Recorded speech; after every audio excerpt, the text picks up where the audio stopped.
नमस्कार, मैं Baljeet Dhaka frontier coaching से आप सभी का स्वागत करता हूं। और इस प्रेजेंटेशन में मैं बहुत इंपॉर्टेंट डिस्कस करने वाला हूं। वो क्या होगा, दो पेपर डिस्कस करूंगा मैं, क्योंकि बहुत सारे बच्चे हैं वो उनका आमतौर पे मैसेज होता है, कई कमेंट होते हैं कि हिंदी मीडियम के पेपर हम लोग नहीं लेते। तो हिंदी मीडियम के पेपर हम लोग क्या क्या क्या है कि आमतौर पे जो अच्छी क्वालिटी के पेपर लिखे होते हैं या जो टॉपर्स होते हैं, जिनको लगता है कि डिस्कस करना चाहिए, दूसरों को बताया कि आपको भी ऐसा लिखना है, वो लेते हैं। लेकिन मैं इस प्रेजेंटेशन में कंपैरिजन के रूप में हिंदी मीडियम और इंग्लिश मीडियम को लेने की कोशिश करूंगा। दो पेपर, एक हिंदी का और एक इंग्लिश का, और ये बताने की कोशिश करूंगा कि एक्चुअल में जो हिंदी मीडियम के बच्चे हैं उनके साथ में क्या क्या प्रॉब्लम है, और अगर वो कोशिश करें तो क्या चीज़ों पे फोकस करें जिसकी वजह से वो भी इंग्लिश मीडियम के बच्चों को टक्कर दे सकते हैं। जैसे आप जानते हैं कि अगर यूपीएससी का रिजल्ट भी देखें, इस बार भी देखें, आगे भी देखें, तो लगभग नए के बराबर ही हिंदी मीडियम के बच्चे सिलेक्ट होते हैं। जो 10-12 बच्चे जो कि एक्चुअल में उनका टॉप 100 में तो नहीं होता, मतलब आईएएस और आईपीएस बनने की चांस कम ही है होते हैं उसमें, जब आप टॉप 100-200 में नहीं आते तो। लेकिन जो नीचे भी रैंक होती है वो वही बच्चे होते हैं जो पिछली बार भी उन्होंने वही रैंक हासिल की, मान लो 432 की, इस बार क्या 632 हो गई, अगली बार क्या हो सकता है वही बच्चा दोबारा दे रहा है 533 हो गई। तो वो रिपीट हो रहे हैं, 3-4 सालों से वही बच्चे हैं, वो दोबारा दोबारा करके 10-12 जो बच्चे एक्चुअल में पास होते हैं उसी में आ जाते हैं। तो प्रॉब्लम कहाँ पे है सिविल सर्विसेज में, जिसमें कि हिंदी मीडियम में वो सीधा टक्कर ले नहीं पा रहे हैं इंग्लिश मीडियम के बच्चों से रिलेटेड। इस वीडियो से भी आपको बहुत सारी चीजें सीखने को मिलेगी, और प्रॉब्लम आगे क्या है कि एक्शन भी लेना है कि इंग्लिश मीडियम के बच्चे हैं उनको सिर्फ गालियां नहीं देनी है। आमतौर पे कि हिंदी मीडियम को गालियां देना स्टार्ट कर दिया, मेरे साथ भेदभाव हो रहा है, यूपीएससी ये कर रही है, यूपीएससी ये कर रही है। लेकिन एक्चुअल में क्या है, वो बात नहीं है, प्रॉब्लम और कहीं है। ठीक है, तो इस वीडियो से भी आपको समझने को मिलेगा। तो हमारा जो डेली टेस्ट है, पेपर कोड है ये 600, पेपर कोड कितना है, 621 पेपर कोड है जीएस का, वो मैं डिस्कस कर रहा हूँ। तो पहले मैंने इंग्लिश मीडियम का पेपर लिया, उसके बाद में मैं हिंदी का लेऊंगा, और उसके बाद में आपको बताऊंगा कि हिंदी मीडियम का बच्चा है वो क्या क्या करे जिसकी वजह से वो बेटर कर पाए परफॉर्मेंस। ठीक है, तो ध्यान से समझने की कोशिश भी कर सकते हैं आप। देखिए क्वेश्चन क्या था वो मैं पहले डिस्कस कर लेता हूं कि क्वेश्चन एक्चुअल में था क्या।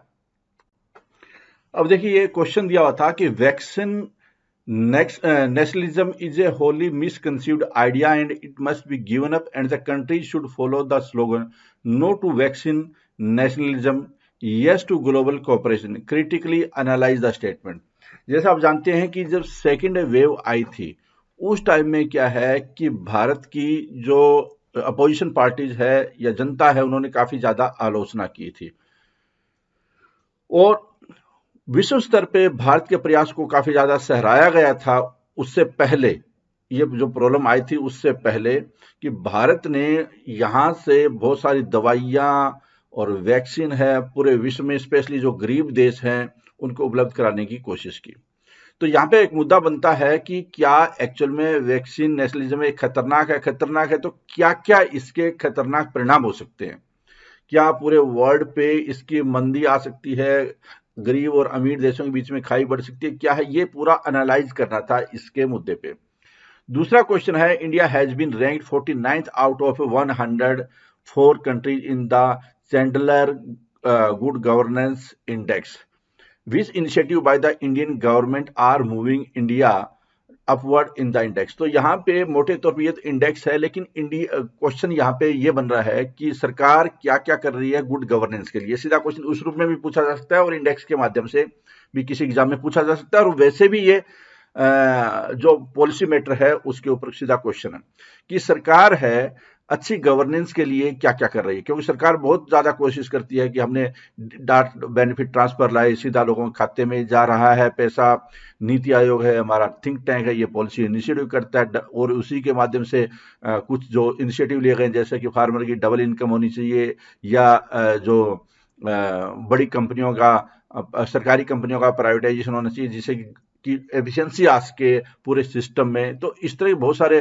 गुड गवर्नेंस डे भी बनाती है सरकार। इसके अलावा यहाँ तक कि राज्य सरकारों का भी ये इंडेक्स जारी करती है ताकि वो भी पटरी पे आए और उनका गवर्नेंस है अच्छा हो। तो कई इनिशिएटिव लेती है, वो आपको इसमें लिखने थे कि इंडिया क्या क्या कर रहा है गुड गवर्नेंस के मुद्दे पे। तो दो क्वेश्चन हैं ये दिए गए थे। अब आता है कि प्रॉब्लम वाली बात, कि मैं ये कंपैरिजन कर रहा हूं जो आज हिंदी मीडियम इंग्लिश मीडियम के बीच में, अक्सर ये लगभग सभी पेपर्स में एप्लीकेबल होता है, और ज्यादातर बच्चे हैं वो हिंदी मीडियम के उसी प्रॉब्लम से ग्रसित हैं, और इंग्लिश मीडियम के जो बच्चे हैं वो उसी धारणा के साथ में आगे बढ़ रहे हैं।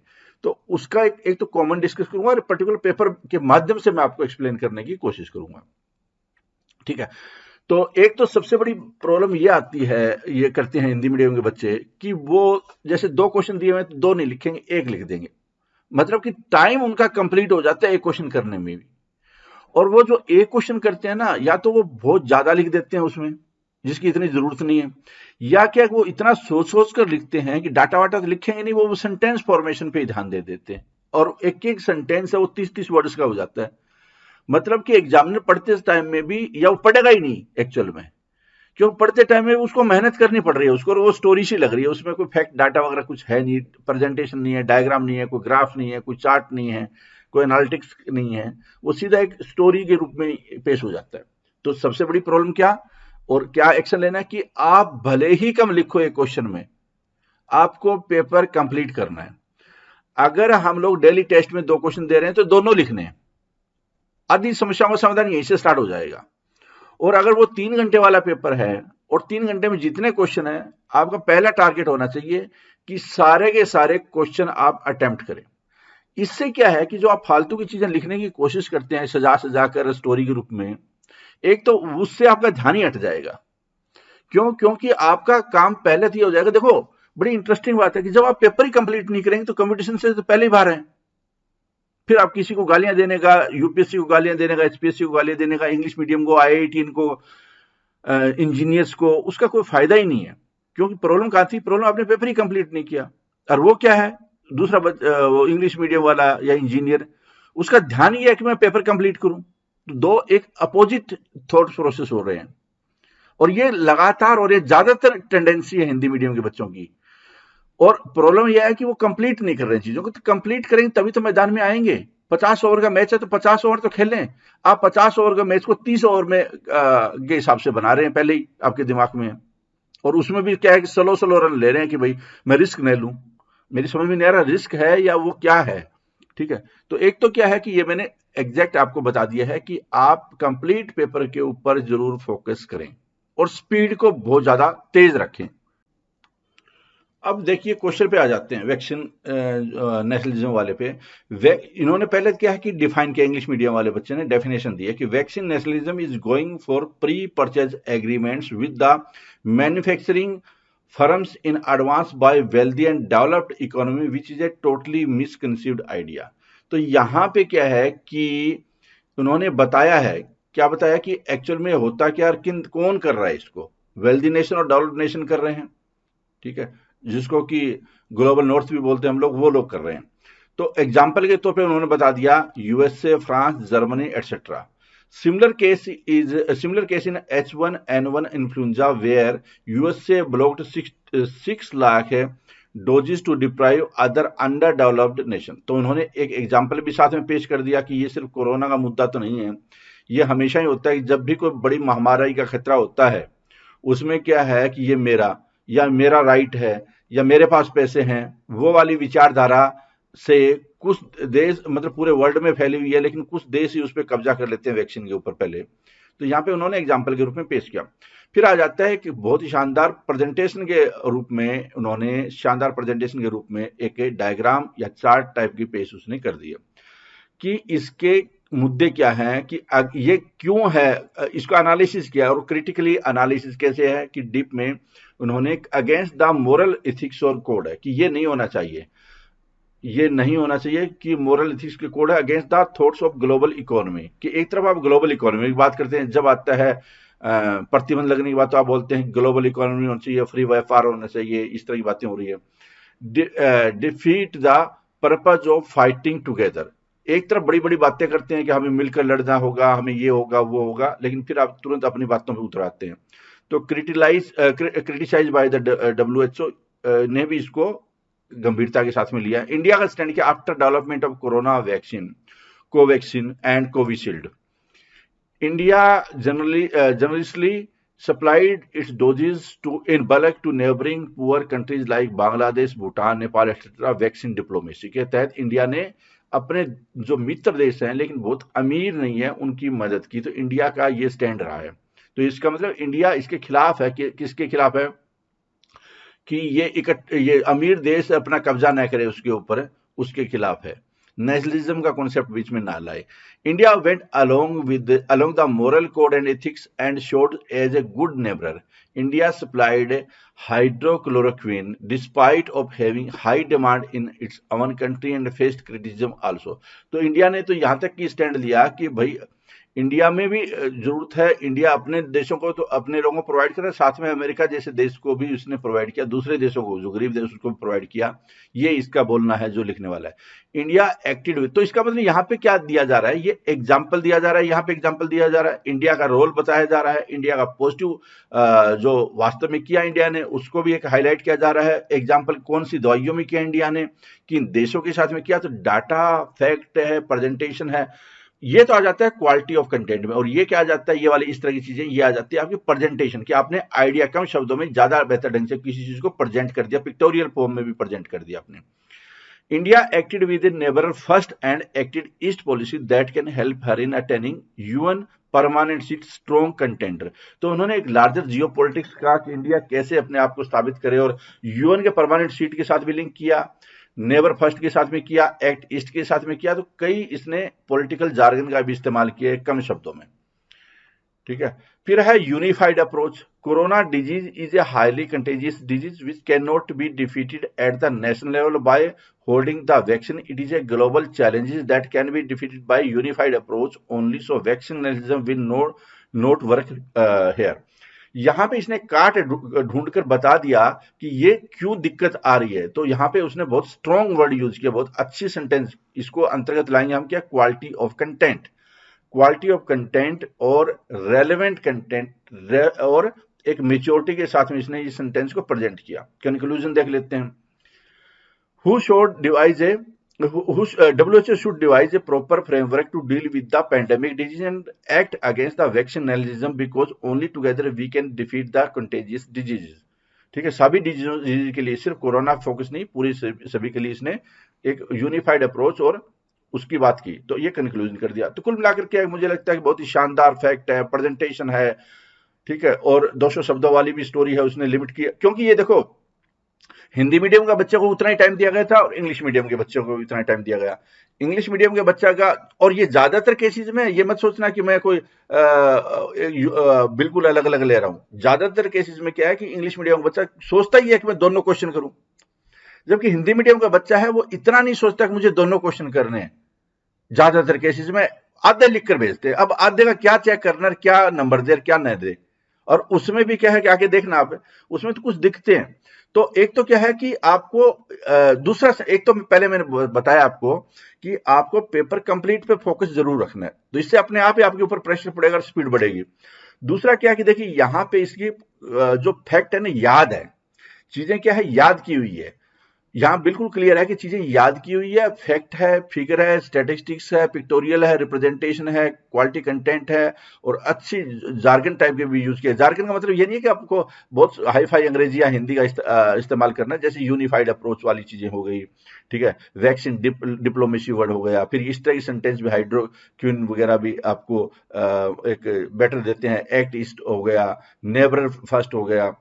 तो ये वाली जो चीजें होती है ना, सामने वाले का ध्यान, जब अगर सोया हुआ भी है ना इवैल्यूएटर, तो भी उसको पकड़ती है।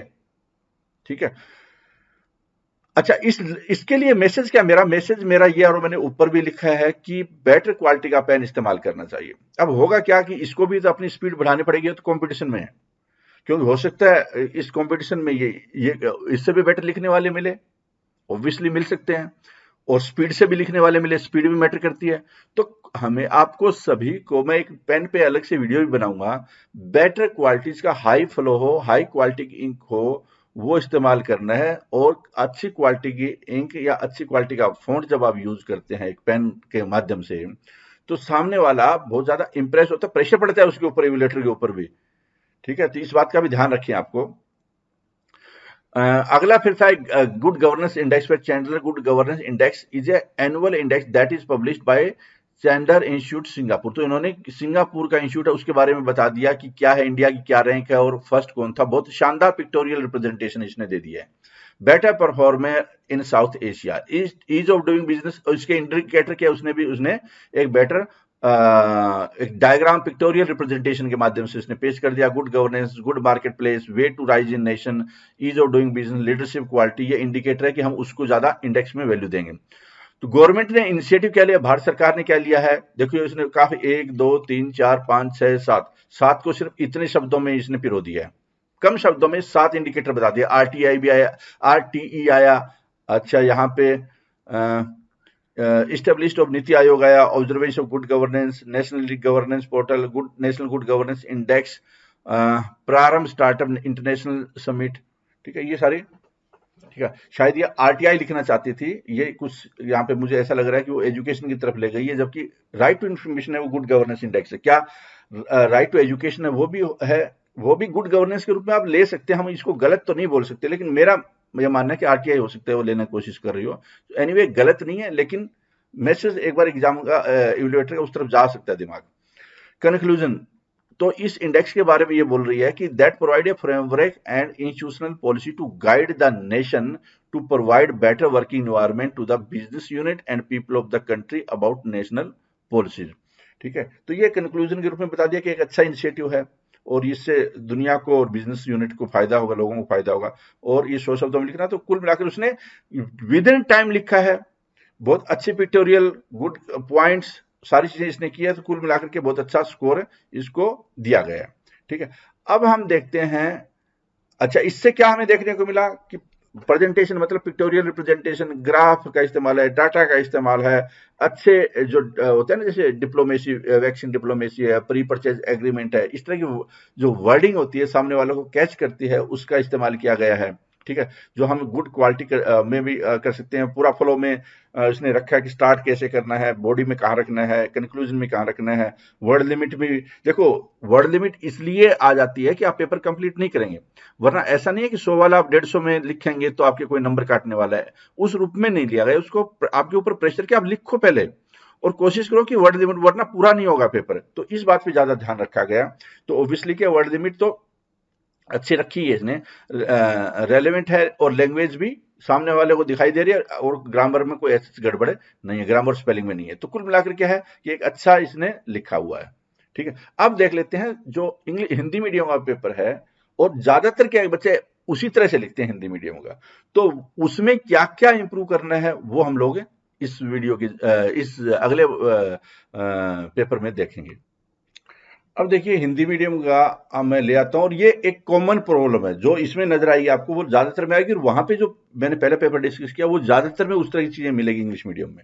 तो एक तो क्या है कि यहाँ पे पेपर कंप्लीट ना होना, सोचिए कि जब आप पेपर ही कंप्लीट नहीं कर रहे हैं तो आपके नंबर भी कम ही मार्क्स में तो काउंट हो रहे हैं ना, तो पहले ही दिक्कतें स्टार्ट हो जाती है। पेपर कंप्लीट करना बहुत ज्यादा जरूरी है। इसके लिए क्या चाहिए फिर, इसके लिए इसका मतलब स्पीड चाहिए। स्पीड के लिए क्या हो सकता है कि आप एक तो सिर्फ बहुत ज्यादा प्रैक्टिस करें, और दूसरा क्या है कि आप ये जो डाटा वगैरह है आप मेमोराइज करें जिससे कि फटाफट दिमाग में आए। और इधर उधर की बातें जो लिखते हैं ना सोचना पड़ता है उसमें, लेकिन अगर आपके दिमाग में भरा हुआ है सारी चीजें तो फटाफट फटाफट फटाफट आप लिख पाएंगे। ठीक है, तो ये चीज आप जरूर करें। अच्छा एक और है प्रेजेंटेशन, जहां तक सवाल है उसको सख्त इंप्रूव करने की जरूरत होती है। तो हम इसको भी देख लेते हैं, पढ़ लेते हैं एक बार क्या है। वैक्सीन राष्ट्रवाद शब्द कोरोना वायरस की वैक्सीन से जुड़ा हुआ है, ऐसा नहीं है कोरोना वैक्सीन की वायरस ये कोरोना से जुड़ा हुआ है, ये पहले भी यूज होता था लेकिन कोरोना में ज्यादा हाईलाइट हुआ है। ये तो एक वैश्विक इश्यू है। ठीक है, कोरोना वायरस ने पूरे विश्व, चलो मैं मान भी लिया, क्योंकि इसको हम लोग कई बार क्या होता है कि जो चीज लिखी जाती है ना उसका पर्सपेक्टिव समझने की जरूरत होती है, यस नो में कोई आंसर नहीं हो सकता। कोरोना वायरस ने पूरे विश्व में अपने चपेटे में ले लिया है, पूरे विश्व को अपने चपेटे में ले लिया है। कोरोना से पहले भी विश्व में कई महामारियों ने दस्तक दी थी, जिसमें स्वाइन फ्लू, जीका वायरस आदि शामिल है, परंतु कोरोना महामारी इनमें सबसे भयंकर है। यह बहुत कम समय में पूरे विश्व में फैल गई और पूरे विश्व को अर्थव्यवस्था। अब देखिए बच्चन बहुत मेहनत की है क्या ये लिखने में, लेकिन एक्चुअल में देखा जाए तो क्या टॉपिक तो कुछ और ही था, और इसने क्या कोरोना के बारे में लिखना स्टार्ट कर दिया कि कोरोना डेंजरस क्यों है। क्वेश्चन क्या था, वैक्सीन नेशनलिज्म का ऊपर था, वैक्सीन का राष्ट्रवाद, मतलब दूसरे अमीर जो नॉर्थ वर्ल्ड साउथ इस तरह की बातें होती है ना, तो ग्लोबल साउथ वाले लोग हैं वो बेचारे गरीब लोग हैं, गरीब देश हैं, वो पिछड़ रहे हैं इस रेस में, और पूरा वर्ल्ड में तभी इसको कंट्रोल किया जा सकता है जब वो सभी को वैक्सीन मिले। मुद्दा तो वो था, लेकिन यहाँ पे कोरोना के गुण दोष बताने स्टार्ट हो गए, कोरोना खतरनाक है, जबकि एक्चुअल में कोरोना के साथ में इतना लिंक नहीं है, वो सभी के साथ में लिंक है, सभी वैक्सीन के साथ में है। का पहिया थाम दिया, अर्थव्यवस्था का पहिया थाम दिया। फिर धीरे धीरे सभी विकसित और विकासशील देशों ने कोरोना वायरस की वैक्सीन बना ली। अब देखो सभी ने बना ली, विकासशील देशों ने वैक्सीन बना ली। अगर वैक्सीन बना लेते तो ये मुद्दा ही नहीं होता। क्या विकासशील देश है, बेचारे बहुत गरीब है, वो वैक्सीन बना सकते हैं या वहां पे इतनी फैसिलिटी है? तो यहां पे क्या है कि एक मन गढ़ंत सी बातें लिखनी स्टार्ट हो गई है, और जब आप इस तरह की बातें लिखते हैं आपको सोचना ज्यादा पड़ता है। वो वाली जो पहले प्रेजेंटेशन बताई थी उसमें उन बच्चों के दिमाग में वो सारे के सारे डाटा फीड है और वो पेश कर रहे हैं उसमें। यहां पे क्या कि डाटा क्रिएट किए जा रहे हैं खुद ही। तो मुद्दा आ गया ना, खतरनाक क्या मुद्दा आ गया कि देखो ये स्टोरियां सी बन रही है, ज्यादा ये हिस्ट्री टाइप की चीजें बन गई है।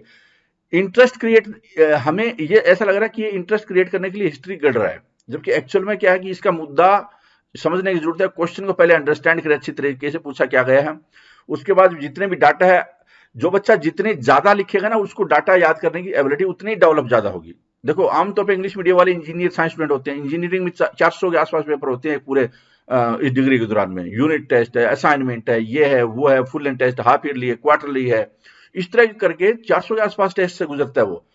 तो उसको आदत पड़ जाती है चीजें याद करने की, लिखने की, सारी चीजें।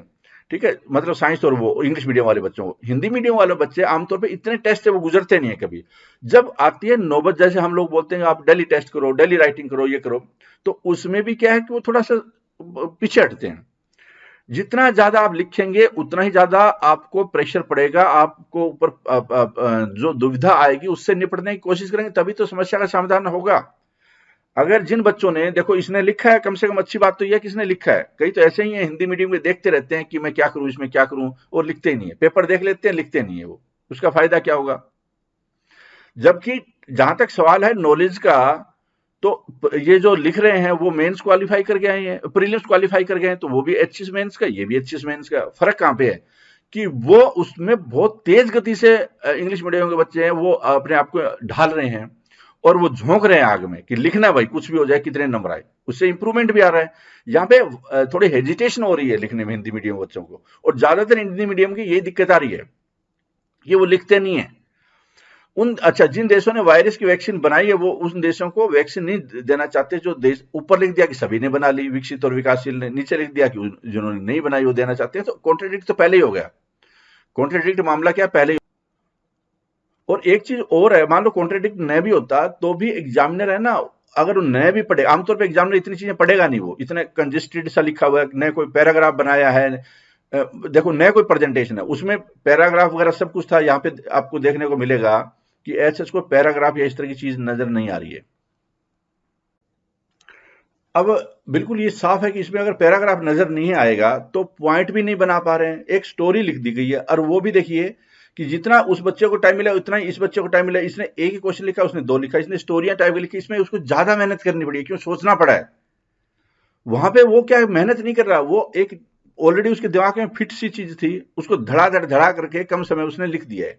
ठीक है, तो बुरी प्रॉब्लम, इसलिए इन देशों को, विकसित देशों को भारत जैसे राष्ट्र से सीख लेनी चाहिए जो दूसरे देशों को का वैक्सीन सप्लाई कर रहा है, और वैक्सीन राष्ट्रवाद को गलत साबित का वैश्विक सहयोग है, गलत साबित कर वैश्विक सहयोग है नारा दे रहा है, वैश्विक सहयोग का नारा दे रहा है। दूसरे देशों को भी वैक्सीन